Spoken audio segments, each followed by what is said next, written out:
So to start with,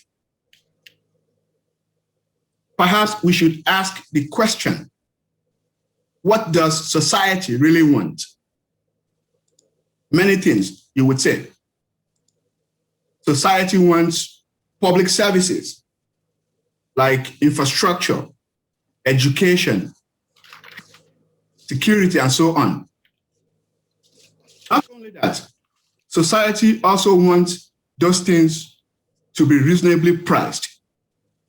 And they want the supply to be flexible, to be innovative, and to be efficient. However, the barriers created by bureaucracies often hamper innovation. And given the ongoing digital transformation, you find new innovations that can help governments and states to fulfill their social contracts are increasingly emerging. So let's put it this way. While the role of the state in creating incentives and reducing transaction costs is clear, insights are needed on the role of business before we can make sense of the role of contemporary social policy. So my point here is you need economics to resolve the dilemma here. Economics helps to provide insights on the costs and benefits and the distributional implications of government policies. In the corporate sector, economists also help business leaders on decisions that have major implications for the broader society. So think about things like climate change, parental leave, the gender pay gap, diversity, equitable practices, and so on. Of course, there are major caveats when it comes to how well economics does in terms of addressing welfare, and particularly issues like happiness, fairness, equity, social justice, and all. For example, we have seen in the last 4 decades how socioeconomic inequality in the United States has been on the rise. And that has culminated in the recent backlash against economic globalization, international migration, and other neoliberal economic policies. So a good question that economics can help to answer here is, while the rise of nationalism and protectionism has been observed in much of the Western world, why has the backlash against economic globalization been more pronounced in the United States? And then you can start to examine structural issues and how the Great Recession of 2009, exacerbated both income and wealth inequality disproportionately in the US due to the prevailing highly capital-intensive multinational system of production.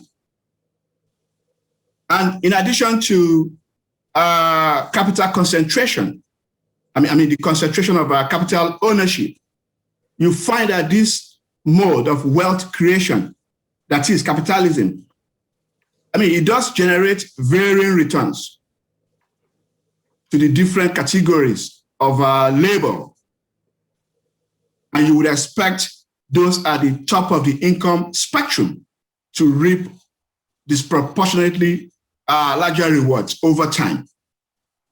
So again, when you bring economics to this conversation, you see that it can help to address the societal implications by providing a basis to examine the context for growing levels of inequality and how this generates concerns, thereby coming up persistently on the front burner of the national public policy debate.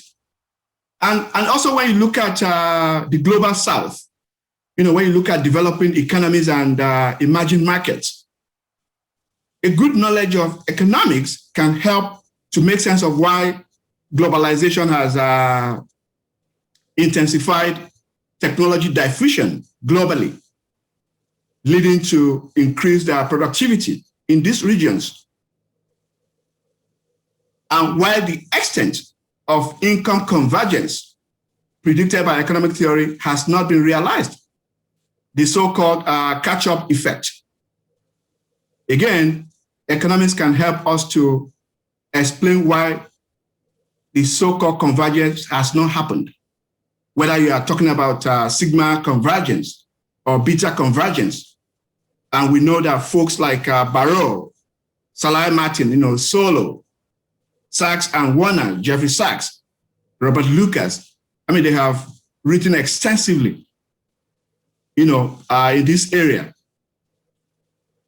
You think about Adam Smith, a major proposition by Adam Smith, in his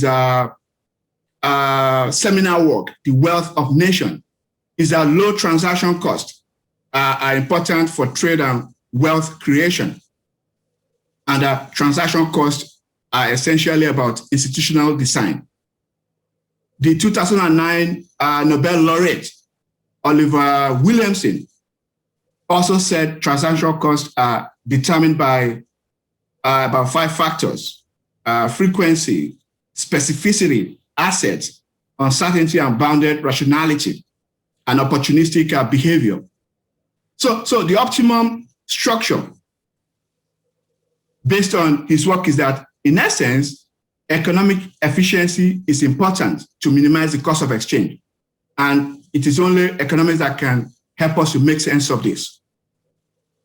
Because the more inequality that exists in a society, in an economy, the less likely it is for economic growth alone to sufficiently lift up those at the bottom of the income spectrum. And if the emphasis is on growth, just for the sake of growth, then that can perpetuate the status quo. And you can start to think about the notion of inclusive growth and how that has become very popular, in recent times. An inclusive growth pretty much calls for more segments of society to participate in the economy. It calls for the need to link microeconomics to macro. The aggregate is not enough. You have to examine what it means for individuals, for households, for various demographics and marginalized populations.